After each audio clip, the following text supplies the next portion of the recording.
Good day mga kauragon!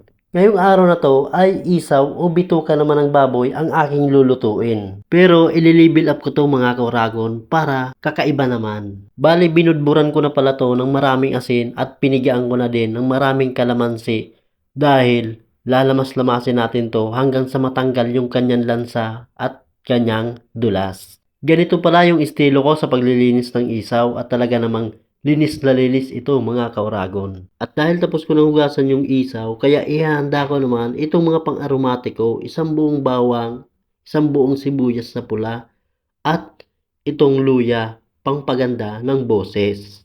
Bali papakuloan ko muna to dito sa kaldero hanggang sa lumambot siya at matanggal na din yung kanyang lansa. Nilagay ko na din yung mga pang-aromatiko, naglagay na din ako dito ng laurel, pamintang buo, tanglad, at isang dakot na asin. Habang pinapakuluan ko siya, kaya ihahanda ko naman itong pangdekorasyon na bell pepper na pula.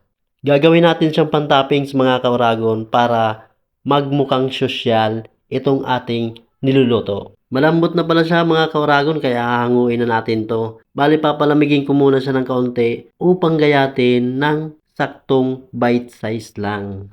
Habang pinapalamig natin ng kaunti yung isaw, ay ihanda ko naman itong panggisa-gisa natin, isang sibuyas at bawang. Bali ganito lang pala yung paggagayat ko nito mga kauragon, saktuhang bite size lang para isang tusok, isang subo. Tapos ko na palang gayatin yung isaw kaya nagpapainit ako dito ng kawali at inilagay ko na din itong ginayat nating isaw.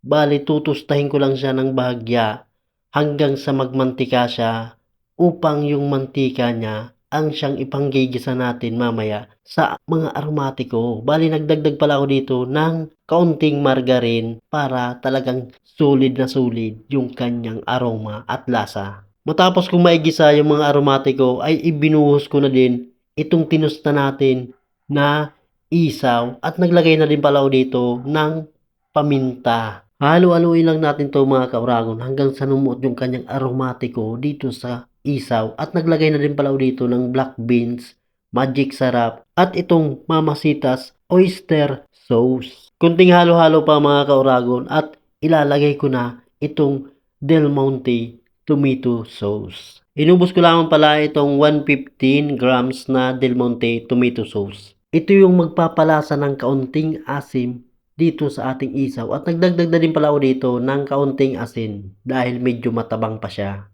Hindi ko na pala to tinakluban mga kauragon dahil malambot na itong ating isaw. Dahil malapit na to mga kauragon kaya inilagay ko na itong bell pepper na pangdekorasyon at nilagay ko na din itong 3 pirasong labuyo.